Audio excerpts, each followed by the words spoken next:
You already know what time it is, man. The young goat in the building. Make sure you tune in to True Hill Heat Podcast.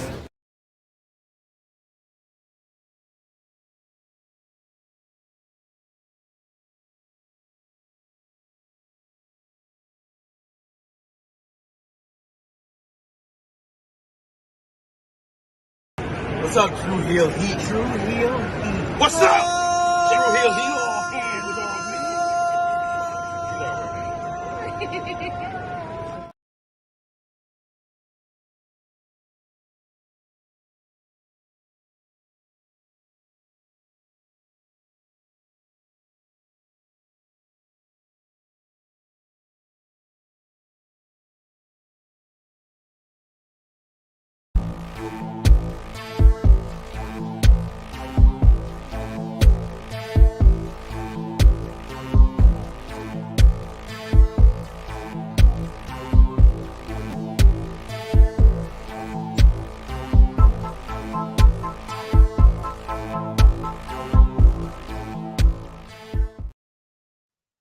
Hello, hello, hello. It is me, your True Hill Phenom, SP3. We are live on the True Hill Heat, YouTube, Facebook, and Twitter for NXT Stand and Deliver 2024 preview.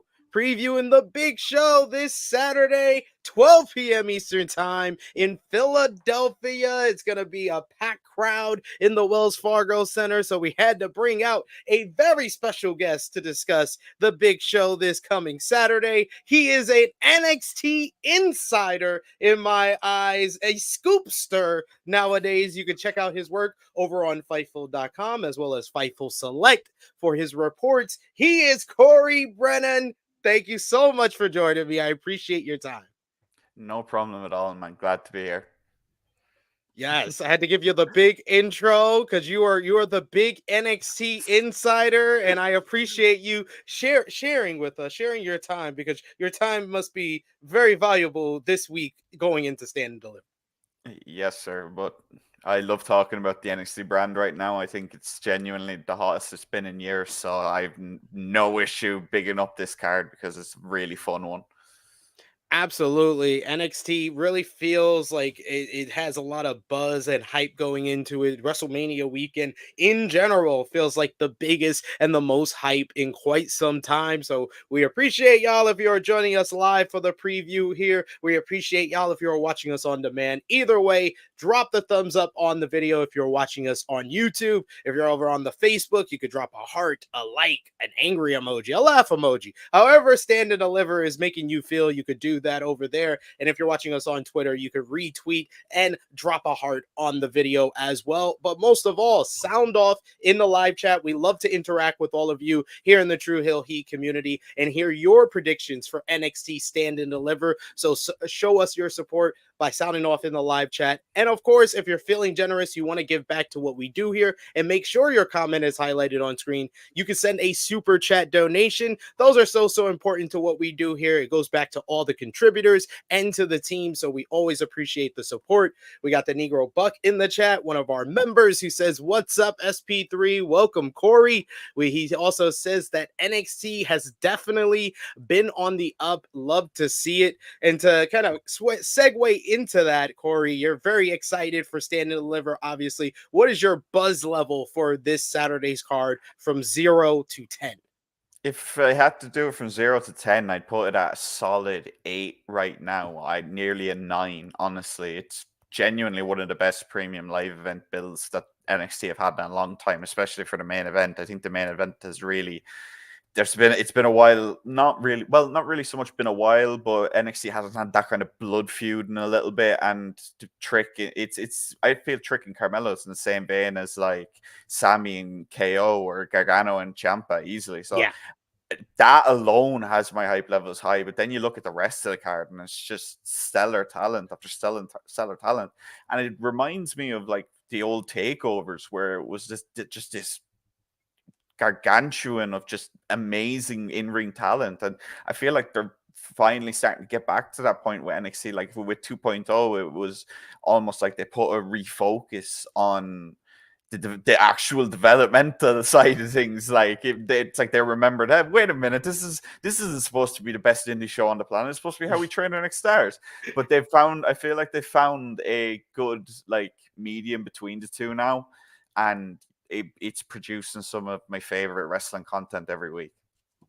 Yeah, because they've really kind of transformed everything from like 2.0 was very much okay, we're gonna do the developmental talent, but we've seen a lot of like the 2.0 stalwarts have kind of moved on to Raw and SmackDown with your like your Grayson Wallers, your Tiffany Strattons over on Raw and SmackDown, Braun Breaker now a SmackDown talent as well, but also over here on NXT. And then you also see a lot of like the main roster talent that wasn't getting time moving over to NXT, and it feels more like the third brand again, similar to what it did feel when it was the super indie, but in a different way that is probably going to be more beneficial to the company long term. Yeah, definitely. I feel like that's the thing. Like, there's such a synergy between the main roster and NXT now, with just people going up and down, and NXT stars are just making random appearances, kind of just dip their toes in the water, which is something that, like, under Vince was something that just didn't really happen. We'd get the occasional one, like with Charlotte when she came up to wrestle Natalia and so on, but now it feels like with Mello, he went up in January for a little bit for the Rumble, and Roxanne's been up and down. Like, yeah, I just feel like NXT now is just, I feel like it's the best. It's the most consistent program on WWE television right now, to be honest, every week, which is crazy to me. But I really am enjoying it lately. Yeah, I've been enjoying definitely the build to the main event as well as the women's title feud, but we're going to get into that as we get into the card. So keep sounding off in the live chat, send those super chat donations because we got to talk about first the kickoff show as we just named a matchup that, of course, you were reporting about last night as Yeah. to be Sean Spears, his first premium live event back with WWE. He will go one-on-one with Joe Gacy. Their issue started just a couple of weeks back. Joe Gacy getting involved in Sean Spears' matchup, costing him a match, and then Sean Spears getting a bit of revenge with a steel chair shot to his back on this week's NXT. And Joe Gacy, his match with Oba Femi that followed that attack was basically a referee stoppage. It was announced as a no contest, but I felt like it was more of a referee stoppage. And then you reported that Joe Gacy was a little shaken up afterwards. Kind of explain what went down with Gacy last night. What happened with Gacy last night was it's something that I think a lot of fans should be actually quite happy about. Not that he got hurt, but how it was handled. Like, Yeah. the concussions in wrestling are so scary. Like, we've seen it over the years. Like, and I said this on the NXT post show last night with Kate and Alex. I said, I just like, since Mox had that bang at Grand Slam last year, and there's so much discourse on how concussions can be handled. Every time there's been anything that even looks like a concussion in a major company, it's the match has just been instantly stopped. It hasn't been going straight to a finish or something like that. The refs just stopped the match, and I feel like that's a massive improvement on just looking out on the health for wrestlers. And on this occasion, Gacy turned out that it was just he got his bell rang. That's basically the essentials of what I was told about Gacy anyway. That he got his bell just got rang. And but it did obviously mess up the show last night a little, as I said as well. But it was handled quite well. I think they did throw together 2 segments last second that they had to film within like 5 minutes and then get it up on the show in 5 minutes. So I'm happy with that. As for the match itself, I'm actually really looking forward to it. I think Gacy's doing his best work he's done in NXT. He's so much better than when he was in the Schism. Yeah.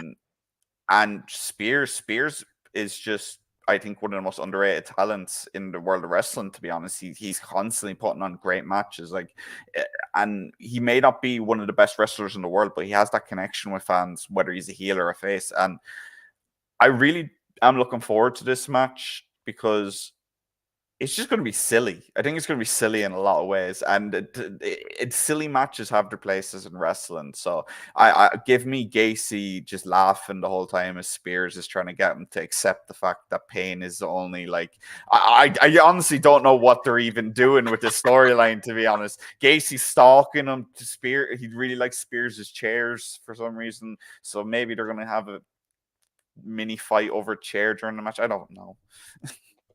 Yeah, I could see a chair getting involved because I think that this is going to be the first match of a few. I think maybe we get the blow off maybe on an NXT special or something like that. But I got Spears getting the victory here because Joe Gacy's gimmick is basically he's Eddie Kingston in 2021, 2022. He's going to lose all his big matches. Yeah. Yeah.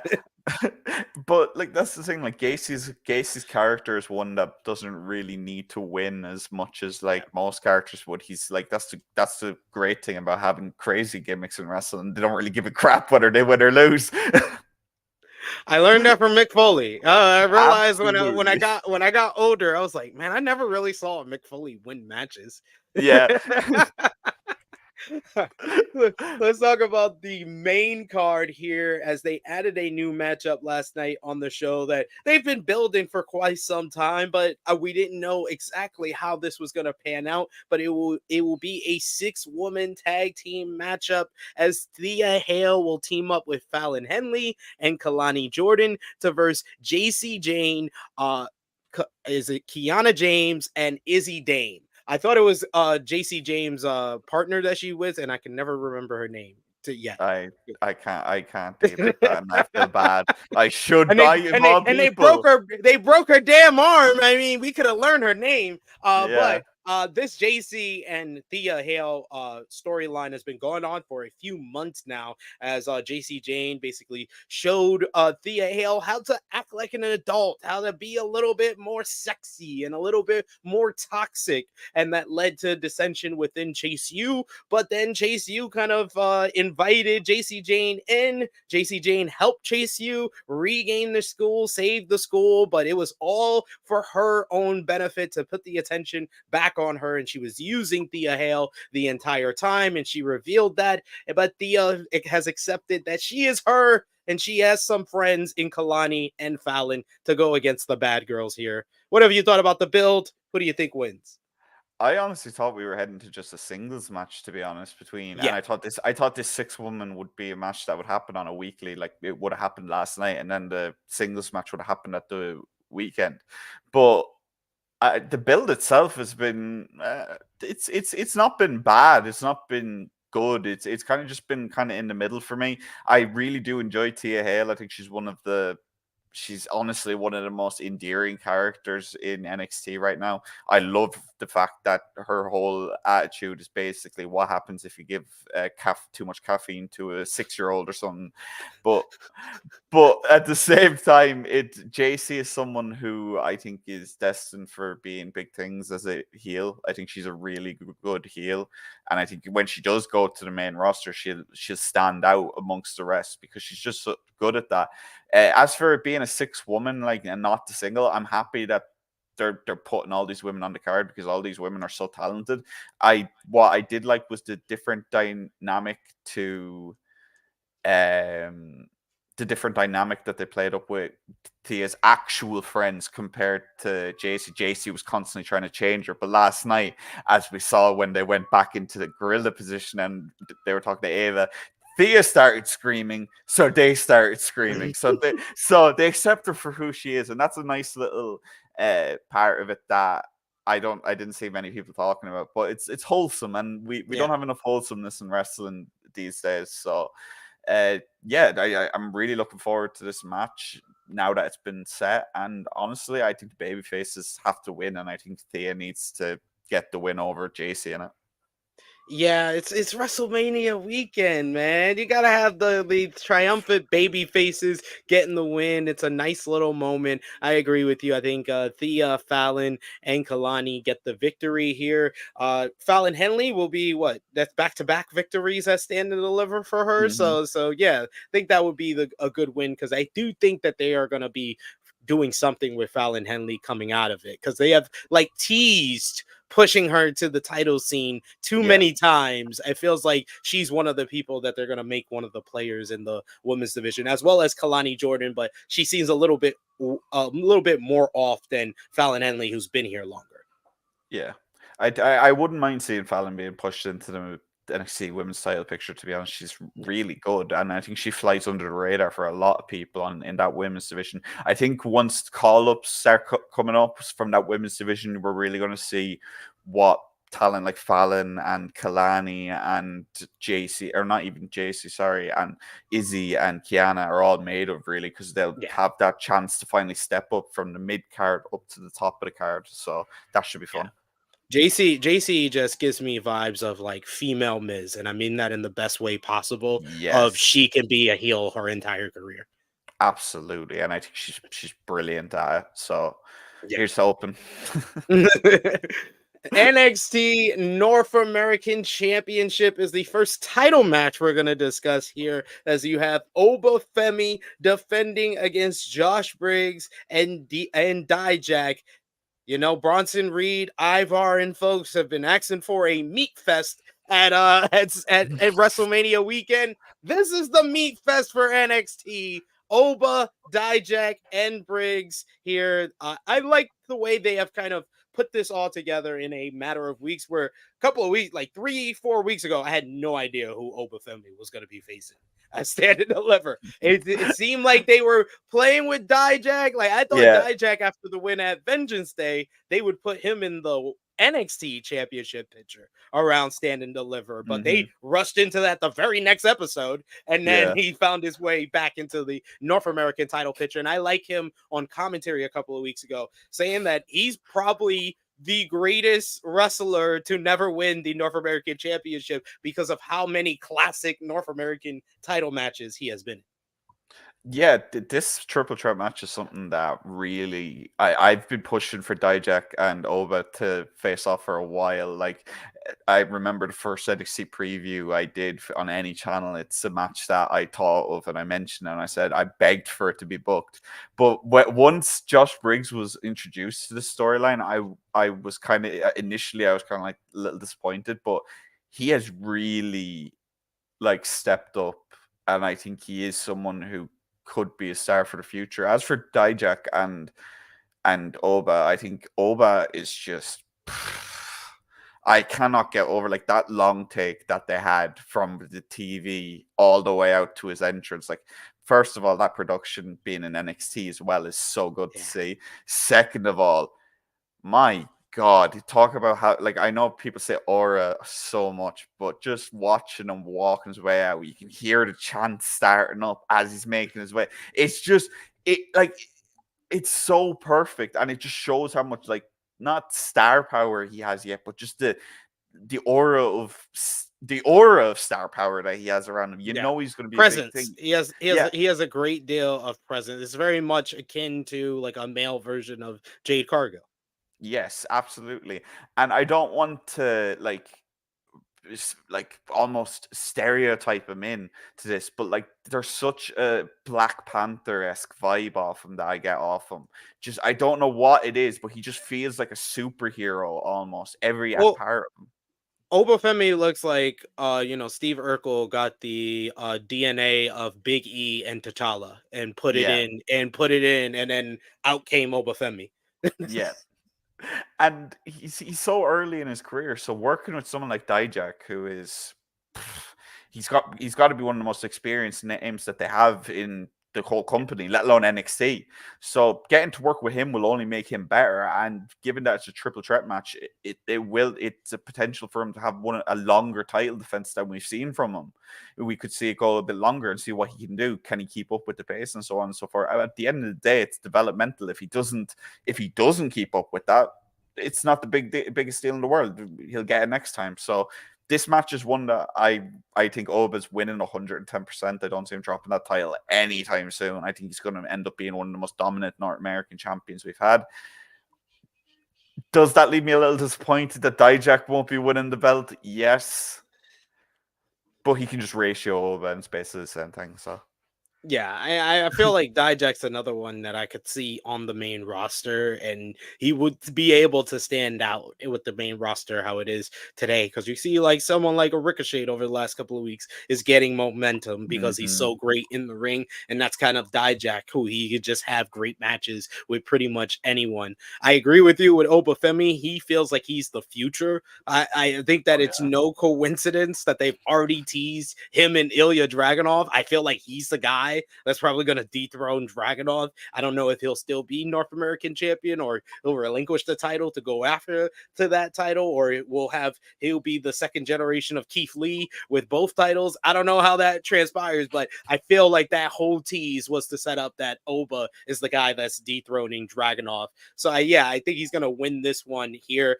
As far as like Briggs, I don't know what you do with Briggs. I kind of like what they're doing right now as far as like pulling him away from the tag team scene. I did feel like it was too early to separate him and Jensen. I felt like him and Jensen had a lot more legs on their tag team than they were able to achieve there. But I understand that they see a lot in Briggs, and I've always seen a lot in him since his Evolve days. But I'm not too sure. I like it, but I'm not too Mhm. sure what's next. I think Briggs is a perfect example of someone who needs time to kind of develop who he is as a single star. I think he definitely has the potential to be a decent single star. I think the tag team was separated early. You could definitely make the argument, and I definitely don't think that's a negative thing to say in the slightest, because the tag team with Brooks Johnson was a lot of fun. They Yeah. really did play well off each other, and with Fallon. So yeah, I'm happy they didn't just go, oh, they're splitting up, so one of them has to turn heel. They both stayed babyface, or as close to babyface as Briggs can stay with his character. So, yeah, I don't know what they do next with Briggs after this, but I hope that they do let him keep him on TV anyway. Yeah, hope so for sure. Next up is one I'm very much looking forward to that I think could steal this entire show, even with the hype for the main event, because you have the Wolf Dogs, Braun Breaker and Baron Corbin, defending the NXT Tag Team Championships against the winner of the number one contenders triple threat match on last night's NXT, Nathan Frazier and Axiom. Frazier and Axiom have been like a godsend to the tag team division of NXT. And this pairing, in my opinion, had the best matchup of the Dusty Rhodes Tag Team Classic that was just a couple of months back. So bringing it back for WrestleMania weekend, I feel like this is classic. Triple H and Shawn Michaels taking a little bit of New Japan booking. They always do the great tournament matches. They always run it back on the big show of the year. So smart on y'all for taking that New Japan booking trope. So I'm really looking forward to this one. What have you thought about the build with Axiom and Nathan Frazier winning the number one contenders matchup, and then the pairing of the Wolf Dogs? Do you think it continues at Stand and Deliver? I, Jesus, I was shocked, to be honest, last night when Fraser and Axiom won. I was very surprised. I was very convinced that the OC were winning that match. I think everyone was convinced the OC were winning that match, to be I honest. had Axiom and Nathan Frazier because I wanted them to do the New Japan booking. As To run back the match that was great. uh, Don't try another matchup just because they're from the main roster. Sean learning from Guido is not the thing that I expected to fucking talk about on this podcast. But no, I was talking to the Irish Wrestling and Entertainment lads about this match, and I said my brain says the OC, but my heart wants Nathan Fraser and Axiom, because they are genuinely one of the, I love high flying tag teams. Axiom and Fraser, the people that they remind me most of is Brian Kendrick and Paul London. We're right on the same page. That's Yeah. who they remind me of. Just that fast, the speed. Like, I really you don't really notice how fast they both are in the ring until they're in there with other fast dudes like Joaquin Wild and Cruz del Toro. And you're just seeing it happen, and you're just watching them sprint around the ring into moves. And you're just like, my God. Like, I do not understand how people don't like flippy shit. I don't understand it. I don't understand how you can see Nathan Fraser do a Phoenix splash, land on his feet, turn around, springboard out of the ring. I just think they're killing the business, man. They're killing it. Like, let like if you like a big muscly dude doing a feat of strength that's impressive, you should be equally as impressed by an athletic feat like that. Like Yeah. so. So I really do hope that Fraser and Axiom actually win the belts. I think the match itself is just going to be beautiful because tag team wrestling is in NXT is so back, man. Like it feels like we're back in that era of DIY, the Revival, American Alpha, all those tag teams, and just putting on absolute bangers. And as for the Wolf Dogs, oh my God, how in God's name did they become the most over tag team in the whole company at this It point? was the backstage segments. The Ab- backstage segments, it goes a long way. Like the way that they got over with those backstage segments were very akin to, you just mentioned them, American Alpha. American yes. Alpha, it was they had good matches, but it was really those backstage segments with Gable convincing Jordan to team with him that got them over with the fans. And that whole with Braun showing a different side of himself, that Yeah. he's not just, okay, I'm the John Cena prototype babyface, or then I'm the very angry Steiner heel. Then he showed I can be a goofball jock, Yeah. cocky heel who is gonna be very popular with the fans because he's a beast in the ring. SP3 spitting absolute facts with that one. This is what I've been saying to people. I've been saying to people like, look, if you're going, if you want to keep this tag team going, that's not a bad thing in the slightest. If you want to bring Corbin back to the main roster, like again, he's a free agent. He can go up whenever he wants, so they don't have to make a big deal out of it. So like that's the thing, main roster fans. If main roster fans have seen Braun, like they've seen him on SmackDown and his jobber squashes and so on, they know he's good. They know he's intense and all this, but they don't understand how funny he is. And like if you throw him up on his own, it might be a little harder to show off that. He'll have to play off people he doesn't have chemistry with already. So in my opinion, when they do lose those titles, they should be paired together on the main roster, whether I that's agree. as a team still together or if they want to turn Corbin on Braun, which would be the easy thing to do to elevate Braun even more. Do I think they'll lose the titles to Stand and Deliver? I do. I really do. I think that they've not overstayed their welcome, but they were never supposed to last this long in the first place. But because they were so entertaining, that's all I've been told. That's all anyone will tell me in recent weeks and months. Like, oh, this was only supposed to last a few weeks. Like, genuinely, like we don't know how long this is going to last. So, I want to see Axiom and Fraser win, and I do think they are going to win also.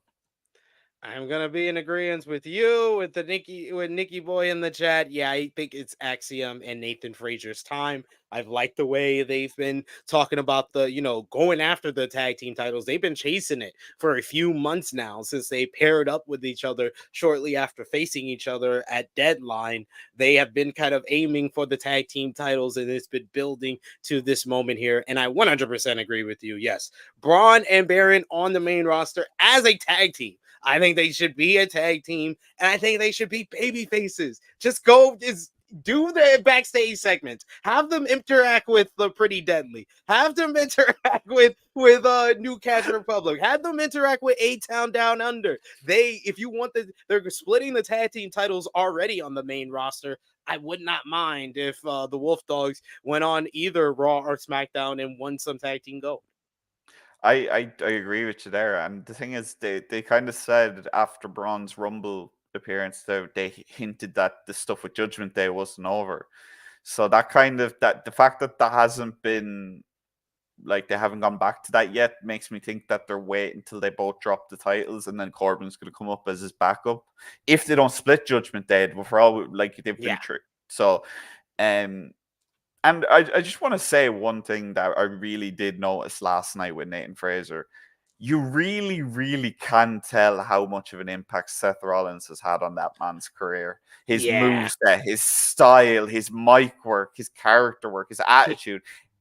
He works like Seth before the surgeries to the knee. Exactly. Just the speed, the agility, his ring IQ. It's just phenomenal, man. And I genuinely think he's going to be one of if he will be a singles champion and a major singles champion at some point as well. He's just too good not to.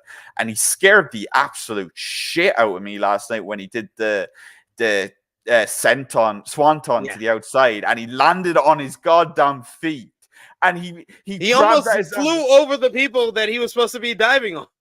He landed on his ankle and he grabbed at his ankle, and I was like, no, he's really. I was like, no, is he really gonna commit to acting like Seth that much that he's gonna blow out his leg? Is that right before WrestleMania? Yeah, is that what he's trying to accomplish now? Like, but luckily he was okay, as we saw. So that was a moment where I was like, oh great, I'm gonna be up covering this all night. Great, an injury, but then it happened later anyway. Well, there you go. You still had to report something. We do have a super chat donation. Thank you so much, Will Chisholm, a super Chisholm, if you will. He says, if HBK taking notes on NJPW booking, who's NXT's evil faction? Who's NXT's House of Torture? I mean, the main roster House of Torture is Solo Sikoa interviewing in Roman Reigns matches. Like, it's the same reaction that the House of Torture get in New Japan. I don't know the NXT equivalent to that. It's not Metaphor. They're actually entertaining. Yeah, they're actually entertaining. I actually like Metaphor. No quarter catch. Maybe. I like Charlie Dempsey, but I like Drew Gulak's wrestling. Yeah, you got to specify that right now. Yeah, I thought about it. I was gonna say I like him, but I was like, no, I should say I like his wrestling. Yeah. That tweet response did not make him look any better to make me say I like him. So I like his wrestling. I'm not a creep. I'm just clumsy.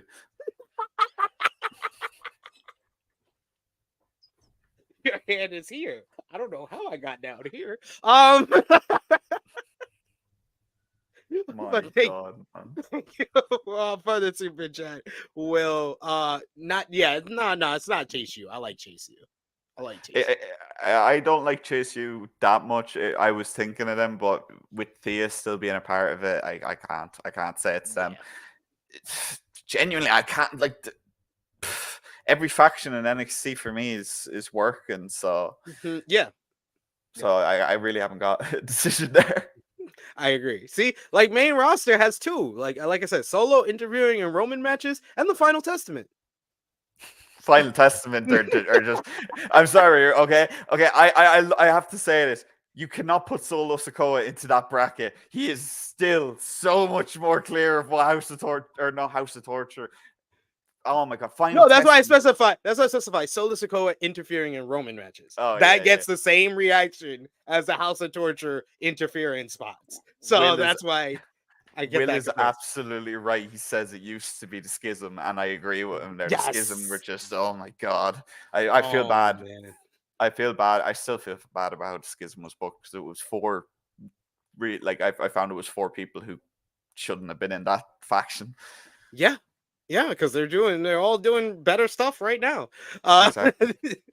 NXT Women's Championship will be up for grabs as Lyra Valkyria will defend against Roxanne Perez. These two women went up against one another at Vengeance Day, but it's a lot different now. A lot has went down at Vengeance Day. It was Lola Vice who inserted herself into their singles matchup, cashing in her breakout tournament contract to make it a triple threat, and then losing that matchup to Lyra. And since then, Roxanne has been on the breaking point. She has been talking more and saying how people have been skipping her in line, and it all led to her turning officially heel by attacking Lyra Valkyria and breaking her arm. Ever since then, she's been talking about how she's been pegged to be the prodigy, the future of NXT, but she has been passed over time and time again. She's been doing really good promo work, in my opinion, really good character work, because I did not think Roxanne as a heel would work,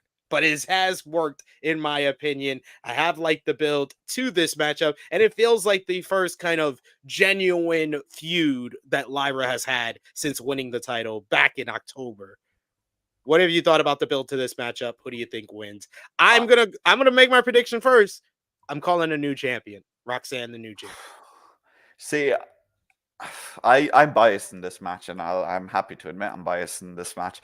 I think Lyra is one of, if not the best talent, like pure just in-ring talents in WWE at the moment. She's just phenomenal when it comes to it, and she always has been. But given that that's said, if Roxanne were to win, I would have no complaints. I think her current heel work has been. She really reminds me of AJ. Yes. Like, she is so much like AJ as a heel. It is insane. Like, just the cadence with which she speaks, what she says, her attitude. It feels like she literally just like asked Punk to like ask AJ what she should do, and that's what she's been doing. But it works. It's crazy because like with Cora Jade, when Cora Jade turned heel, it was like she wanted to be AJ Lee, but fell somewhere by like Toxic Attraction. And like it's like been spot on with Roxanne. Once this heel turn has been complete, her promo work, like the way her mannerisms, the way she walks and talks, is very much like AJ Lee when she turned heel. And the thing is, I feel like they were kind of muzzling Lyra for a little bit because they were kind of just not letting her get her licks in, like where her promos. Her promos have been fine. There's been nothing really wrong with them, to say the least. But last night's was a big step up because, and anyone who knew who Lyra was before, and I know a lot of people who were watching this wouldn't really pay attention to the Irish wrestling scene, but she is a really good talker. She is a really good character. She has a really good ability to dress someone down on the microphone. And and I'm just going to answer that thing that it says, wasn't this supposed to be Cora Jade's spot? Possibly. No, yes and no. I as I reported yesterday, I think that Cora probably gets the shot at Vengeance Day. They were supposed to they were provisionally planned to reunite Roxanne and Cora as heels, and then Cora got injured. I don't know the explicit details of what they were going to be doing, but the most I was able to confirm was that they were going to be working against Tatum and Lyra as a tag team feud with the NXT Women's title put in the middle. So I think that this match itself, I think really they don't have to book either of them to win. There's no wrong answer to who wins this match, in my opinion. Either Roxanne wins and then they build this feud a little more through the summer, or Lyra wins and then Roxanne probably heads to the main roster. So in terms of the match, I think the match itself could be the match of the night. I think there's the next 3 matches we're talking about, any of them could be match of the night. The tag team match could be a match of the night either, to be fair. But yeah, I honestly don't really know who's going to win. I know there's a lot of people in NXT pushing for Roxanne to win this match because her heel work has been so stellar and she didn't really get a good run with the title the first go around. So yeah, she lost it to Anxiety. No, she lost it fair and square. I swear to God, every time Roxanne has been saying, I never lost the title, they took it from me. I love that Lyra has the last couple of weeks. Champion. No, but they were trying to play it off like she was just put in after they already made the decision to strip her of the title because of Anxiety. The whole build was if Roxanne cannot compete, that's when they'll be stripped and the match will be for a vacant title. But if she can make it, it will be a title defense. They said this explicitly. So many times. But it's like WWE. You gotta realize what you showed the audience and what you told the audience. It was not very clear the whole time. Those motherfuckers bust out the neuralizer anytime they get the fucking chance at this point, honestly. Like, nope, we didn't do that. We didn't do that. Nope, that's what we said.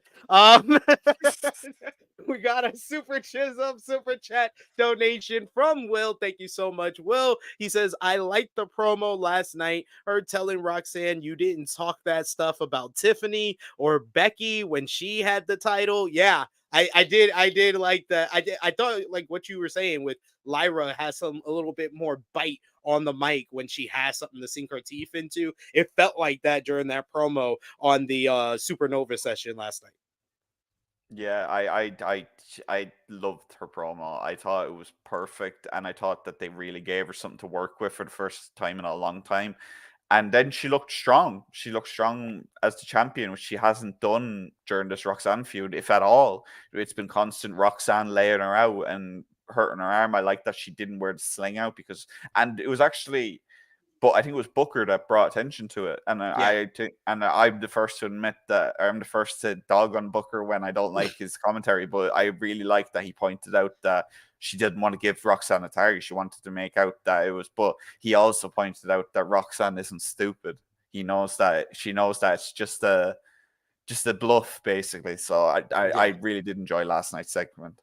I think Booker's been doing really good commentary work as far as this Yeah. feud in general, with his kind of response to the change in Roxanne, saying like Yeah. it's not a change in attitude, it's an evolution. This is how she's always been. I like that. I like Yeah. that. You can always tell how proud he is of Roxanne when he commentates on her, and I do find it to be very endearing to both of them. Yeah. We got another super chat donation from Will Chisholm here. Thank you so much, Will. He says, with Tokyo Sports reports of Julia maybe at Mania weekend, will we see her on NXT or at Mania or hanging out? I mean, I saw that tweet. I saw a tweet of that, and I was just like, man, why do people get worked by Tokyo Sports, or why does Tokyo Sports get worked all the time? Tokyo, like the Tokyo Sports is a weird one because sometimes they'll have legitimate like news and stuff like Yeah. that, but for the most part they do like kind of, I think someone described them as half kayfabe, half legitimate, and I think that's real. It's very much Pro Wrestling Illustrated in the 90s. Yeah. I think it is. I look, at the end of the day, if there's gonna be any sign of her, it'll be known long before she shows up. This is not something that's been particularly held close to the vest by anyone. It's a very open secret. She is going to WWE, but is she going immediately? The thing is, she's got a Noah appearance to deal with already. She's got the Rossi promotion. Do I think that WWE could still, if they've worked out an agreement, she's going to NXT. I have to say that here now. I have to say this. A lot of people have asked me, do I think she'll go straight to the main roster? I don't think there's a chance she goes to the main roster straight away. Neither. She may be one of the best in-ring talents on the planet, but there's still a lot of stuff that she does need to learn before she debuts on US TV. And I think a lot of that is to do with just how the US product is presented. And people are going to be very dismissive when it's announced that she is going to NXT, and they'll be like mocking it and stuff. But at the end of the day, she's not been consistently on US TV before, so she does need to learn how to do that as well. And that's not a bad thing in the slightest either, guys. I wouldn't say if anyone like thinks that Julia heading to NXT is a bad thing. I don't think it is. And I think that is kind of ridiculous that some people like will scoff at that when those are the same people that will say, "Oh, Julia should come to WWE because we've seen they are very successful with Joshi talent like Asuka, like Io Sky, like Kyrie." Where did all those people start? Exactly.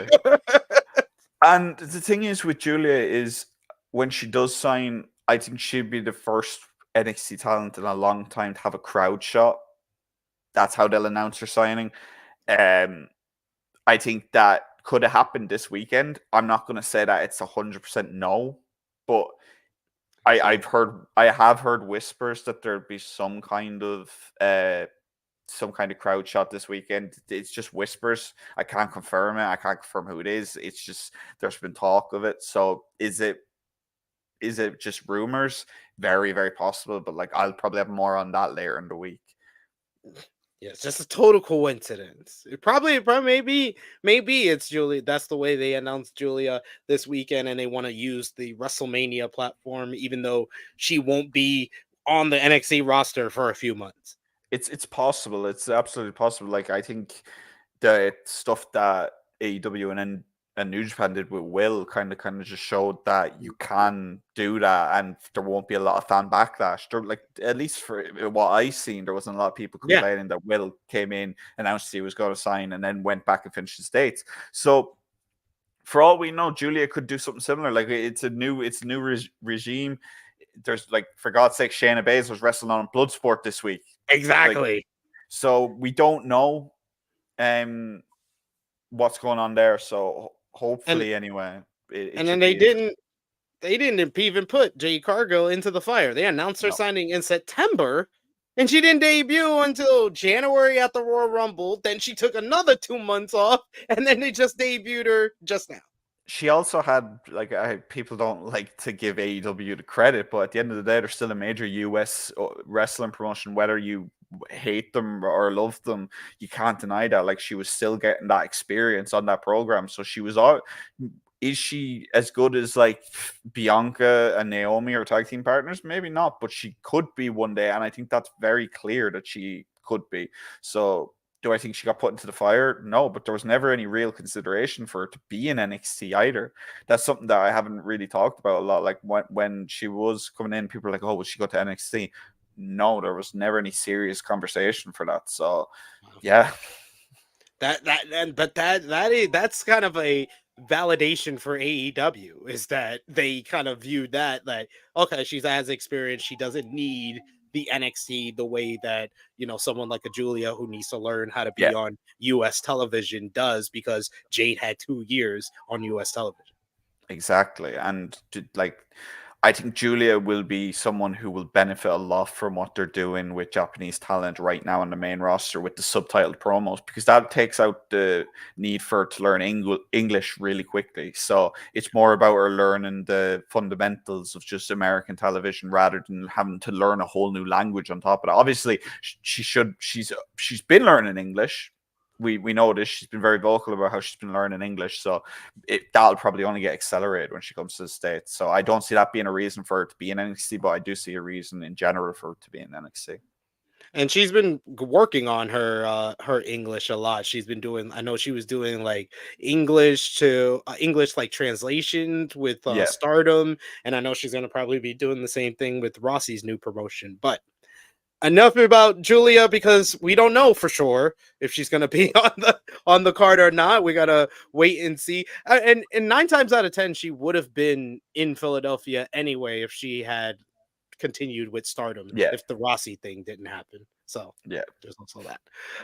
But yes, you also have the NXT Championship is going to be up for grabs. Ilya Dragunov defending his title against Tony D'Angelo. This one came about after a roadblock when Tony D defeated Carmelo Hayes to become the number one contender. Ilya Dragunov has been reigning as the champion since beating Melo last year at No Mercy, and Tony D has been kind of playing mind games with Dragunov in the weeks leading up, taking him out to dinner, taking him to the bridge where he's dumped a couple of bodies, and he's admitting all of his crimes on national TV, which is not the best boss in my opinion. But Dragunov has shown no fear, despite Tony D sending stacks to kind of set him up for what I think is going to be the story of this matchup after attacking the hand of Ilya Dragunov. It was last night on NXT with their final supper with one another, where Tony D squeezed the hand and really showed that's going to be his focus when it comes to Saturday. What did you thought about the build to this matchup? What do you think? I absolutely adore this shit. I think it is the best shit in NXT right now. Oh my god. Everything about Tony D'Angelo is so amazing. I love that it's just silly, and but I'd also love that they take it so seriously at the same time. So like last night's vignettes, I was genuinely popping my ass off for each one of them, laughing at all of them. So especially like it feels like a movie from the 80s or 90s, a really bad TV Yes. mob movie. Yes. And I think it works, and it works so well. And Ilya is the perfect man to bounce off this, because him walking through wherever the hell they were last night, the warehouse, and all of the henchmen kind of like basically insinuating they were going to murder his ass. And of course, if there was anyone who I would think would just walk into that fire as hard as just walk in, no fear whatsoever, it's Ilya motherfucking Dragunov, motherfucker. And I love that. I loved it. I think this storyline was one that I found to be a little bit, when it happened, when Tony earned the match, it was kind of a little bit, I thought it was gonna under deliver, but I feel like it's over delivered in so many ways, this story. As for who wins, from the vibe that I've got from everyone in NXT, and I had like that big detailed report on Ilya that came out on Fightful Select, $5. Go and subscribe. Ilya, they see Ilya as one of, if not the top talent in NXT right now. They see him as one of the best wrestlers in the world. The NXT talent love working with him and benefiting from working with him. But it's been said that once he loses the title, I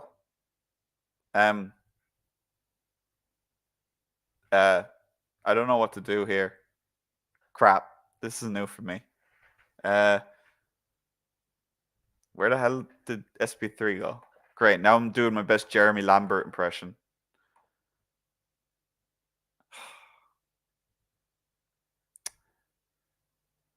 Okay, so now I've become Jeremy in more than just writing for Fightful. I'm also in hosts and stuff that SP3 isn't here for. So as I was saying, I'm just going to finish my point. Ilya is someone that could win the title, or not could win the title, could keep the title for a while. But at the end of the day, what I've heard is once he does lose the title, whether that's on Saturday or whether that's later down the road, he will be heading to the main roster. So that's something that a lot of people have been calling for a long time. I think he works as both in NXT and as on the main roster. Ilya is just, for me, one of the best wrestlers in the world. I think a lot of people would agree with that sentiment. So yeah, I think that this match could go either way, truthfully. But if it is Ilya's swan song in NXT, I really hope that he does go straight up to Raw. I don't think SmackDown needs him right now, especially after Mania and with all the title stuff that's going to be going down.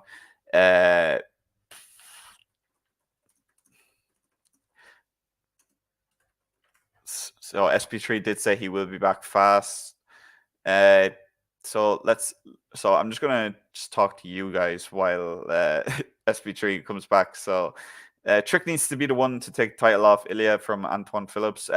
Yes, I agree with that sentiment. I believe that is the long-term plan for Trick. Trick is someone that they see as a possible supersession to what Carmelo was before he turned heel, and what Sami Zayn was, that kind of babyface that everyone can get behind. And when and the guy who chases the title and finally gets to win the big one. Nicky Boy says whenever Ilya does move up to the main roster, I'm looking for him to run it back with Gunther. Yes and no. I'd like to see that in the future, but I want to see that at the right time. I don't think you should rush that story. I think it's a long-term story that can go down as one of the best rivalries in WWE history, to be honest, if you book it right, especially if you book it with the intensity that both those guys have. Looks like SP3 is coming back via satellite. Can you hear me? Okay. My apologies for that. Technical difficulties. I appreciate Corey for holding down the fort here for me. Fucking Mercedes Moné and Jade Cargill change outfits. SP3 changes devices mid-show. Yo, I was like, all right, this computer is not coming back up. It just keeps doing the Apple when you click on something, it gives you the real rainbow thing. It was like standing on that screen at like 49-41 for like 2 minutes, and I was like, okay, I don't know. This is not looking good right now. Nope. But I think I may be back on the computer, so hold it down for like 30 seconds. Let's see if this works. Hold it down. Okay, so gonna go back to holding it down. SP3 putting a lot of faith in me. RYN says Gunter is too big for Ilya right now. I disagree. I disagree with that completely. I think it doesn't matter who Ilya steps in the ring with. He could wrestle anyone on that roster and he could make it believable. So yeah, so now he's back again. He's done two device swaps now. So he's already trumped Mercedes. First he said Becky's bigger than Mercedes. Now he's outdoing her with switches mid-show. God, the crew really aren't going to like you in the future, are they? You're trying to get me in trouble with all the crew now. Damn! Every time I do something, gotta deflect somewhere. Every time I do something with somebody from Fightful, it's like, damn, you're burying me with all these people. But I did hear everything you were saying. I got on the phone and made sure I was listening in, and I 100% agree with you. I think that Ilya Dragunov is like the flag bearer for NXT and is the best guy in the ring. And Tony D has always kind of been the behind the rest of his class in the 2.0 generation, and I think that this is the perfect guy to bring out the best Tony D possible. I genuinely think that Tony D is someone who, when you bring him to the main roster, that gimmick is going to connect with fans so much. It's such a silly one. It's so silly, but the fact that you treat it so seriously at the same time even makes it even better to me.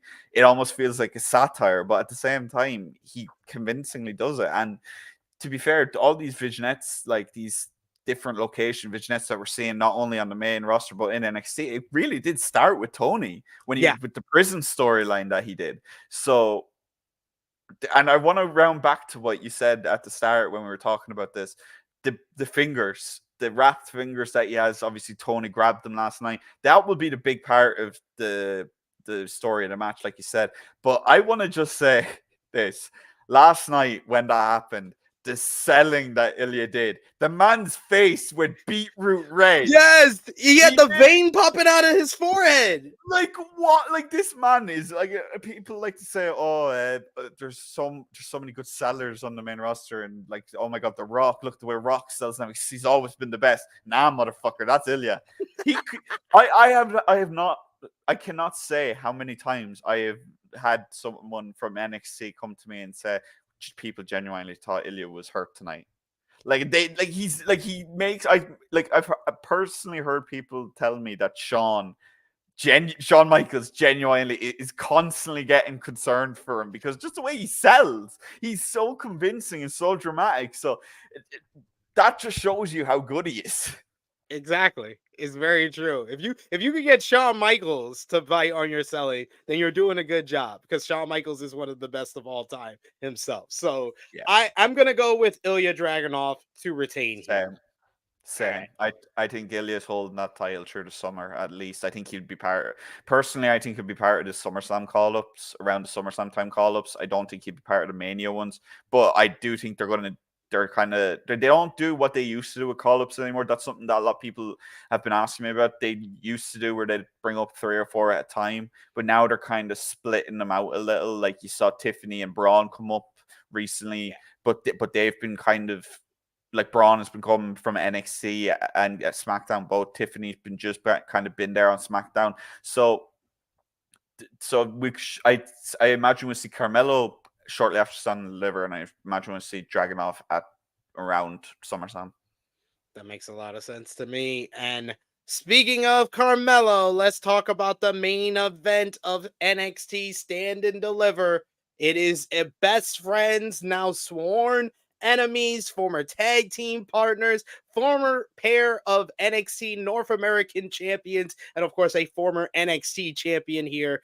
3 years of this friendship that started at the start of the 2.0 era when Trick Williams was brought into NXT by Carmelo Hayes through title reigns, through big matches. It was Carmelo Hayes who got a little bit jealous when Trick Williams wanted to step up to the next level, step up to the main event level last fall, and Carmelo attacked Trick from behind, but kept it a whole mystery for months upon months until Vengeance Day, when Trick Williams came up a little bit short against Ilya Dragunov, thanks in large part to an knee injury caused by Melo by accident, quote unquote. But then he attacked the knee in the post match. And since then, we've had Trick return and call out Melo. These two men getting into a heated brawl on last night's show.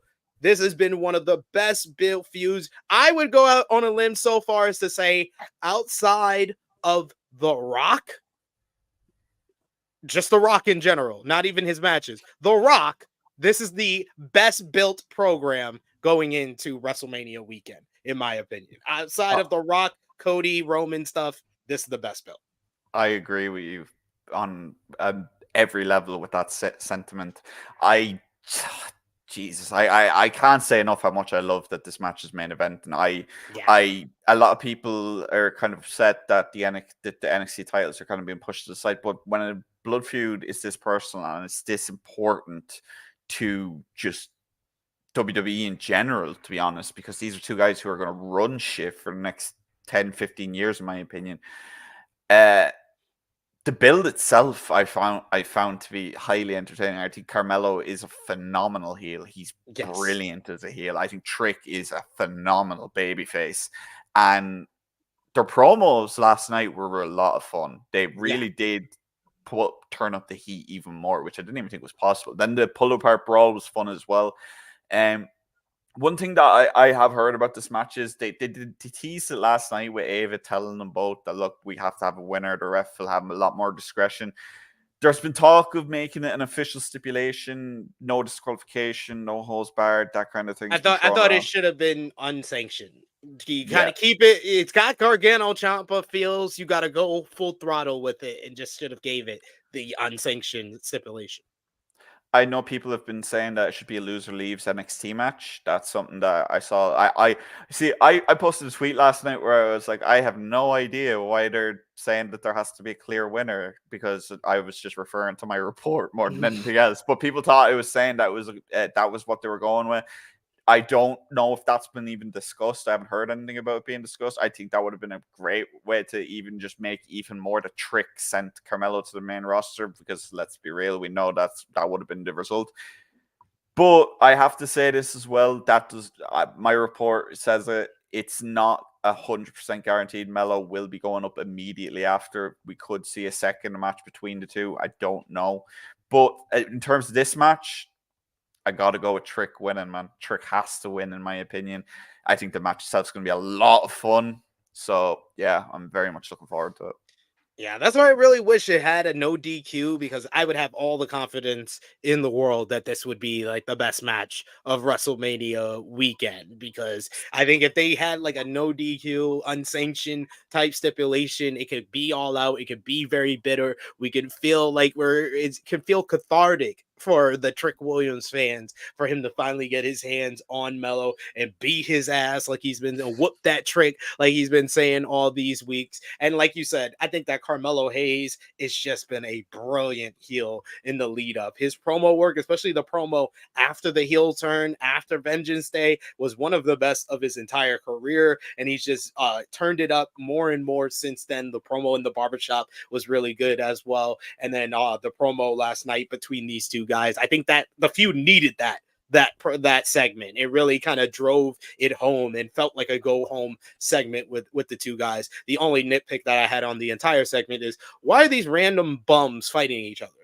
I was like, it's supposed to be about Trick, and it's supposed to be about us separating Trick and Melo. Why are you random bums now fighting each other at the end? Y'all should have waited till they say off air, like they did the line to The Rock when he was whipping Cody. You should have waited till they said off air, and then y'all bums. Fuck that.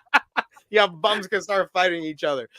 We got a super chat donation here from Will Chisholm. Thank you so much, Will. Once again, he says it's like HBK makes the storylines of HBK being jealous of Kevin Nash and Triple H being jealous and attacking HBK. Yeah, it's two of the best best friends turn on each other programs, and that's really what NXT is a lot of times. Is Shawn Michaels rebooking storylines from his career. If it ain't broke, don't fix it. That's all I gotta say on that matter. If it works, and it does work, this thing, people are like, oh my god, Sean's rebooking, he's so lazy. Here's the thing with that. It's working. It's always working. There is not one of these things that he's done where it's been like, oh well, that didn't work. No, it works. The only one that didn't work was Roxanne doing the 95 concussion thing and then the anxiety thing. That didn't work for me. That didn't work for me. For me, I don't think she needed it. Yeah, for me, I enjoyed it, but I get why people didn't like it. It was kind of a bit silly, but yeah. I just can't say enough how fun this match is going to be. I really do hope that they do make it clear that this isn't just going to be a referee discretion thing, that they do give it a distinct stipulation. So at least then fans aren't confused. It's like, because there is a limit then you could, when you say that, then you can say the ref can still throw the match out for whatever reason. So, yeah. Yeah, I agree with you there. And yes, I'm very happy that we got our first ever time 2 African-American wrestlers in the main event of Stand and Deliver in a WrestleMania weekend main event for WWE.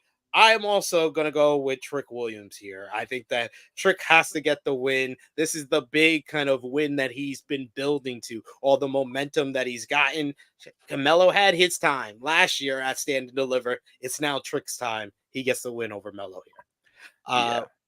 We got another super chat donation, kind of echoing what I'm saying here, from Nicky Boy, the Negro Buck McJackson, who says 2 Black Kings in the main event. Love it. 100% agree with you. And I want to thank Corey so much, because I would say my buzz level for NXT Stand and Deliver at the start of this was at like a 7.5. Now it's at a full 8.5, 9 after talking over with you. Thank you so much for joining me and talking some NXT, brother.